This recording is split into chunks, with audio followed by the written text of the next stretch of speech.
Hi everyone, চলো আজ আমি সারাদিন কি করি সেটা তোমাদের সাথে শেয়ার করব।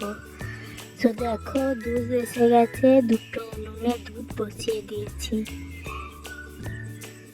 এই দেখো আমাদের গরু, কতগুলো গরু দেখো।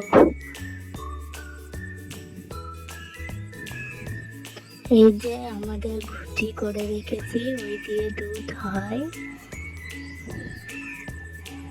একদিকে দুধ হচ্ছে আর একদিকে রান্না বসাবো গ্যাসে, তাই কাটাকুটি করবো। এদিকে দেখারি দুধ হয়ে গেছে, তাই ছানা কেটে নেব। দুধটা গামলায় ঢেলে নিলাম, এরপর আর এক হাঁড়ি দুধ বসিয়ে দেব। এই দেখো ছানা কেটে নিয়েছি, আবার এক হাঁড়ি হয়ে গেছে, সেটাও ঢেলে নেব গামলায়।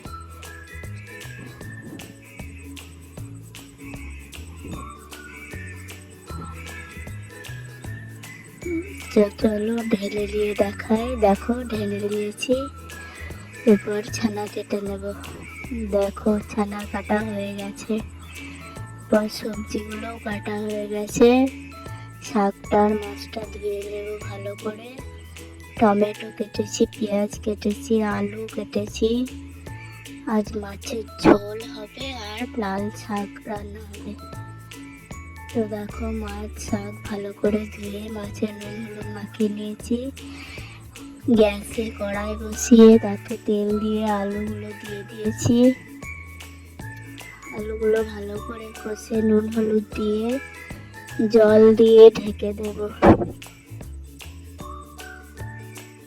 এই দেখো জল দিয়ে দিয়েছি, এবার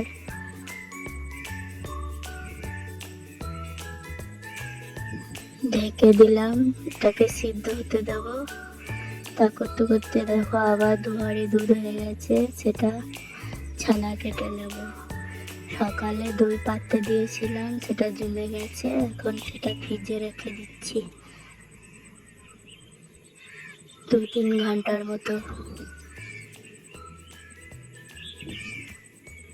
ফ্রিজের সুইচটা দিয়ে দিলাম, চালিয়ে দিলাম। দেখো লুজ মারছে।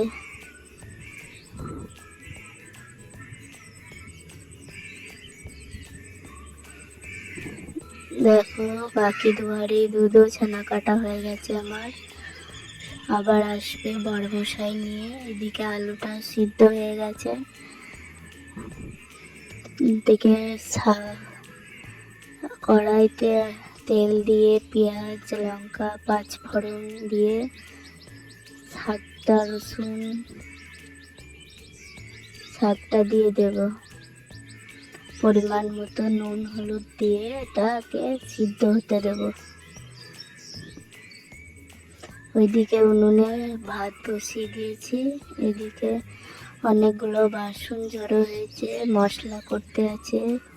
এখন বাসনগুলো ধুয়ে নিয়েছি, সাথে দুধের হাঁড়িটাও, আবার দুধ এলে বসাতে পাবো বলে। এবার মশলাটা করে নেব। বারান্দাটাও ঝেঁটিয়ে পরিষ্কার করে নিয়েছি, এখন মশলাটাও করে নিলাম। জিরে লঙ্কা গুঁড়ো করা আছে বলে শুধু আদা রসুনটা বেটে নিয়েছি। লঙ্কা গুঁড়ো দিয়ে দিলাম। এদিকে শাকটাও হয়ে গেছে, শাকটা তুলে কড়াইটা ভালো করে পরিষ্কার করে আবার তেল দিয়ে দিলাম। তেলটা গরম হলে একে একে মাছগুলো দিয়ে দিলাম।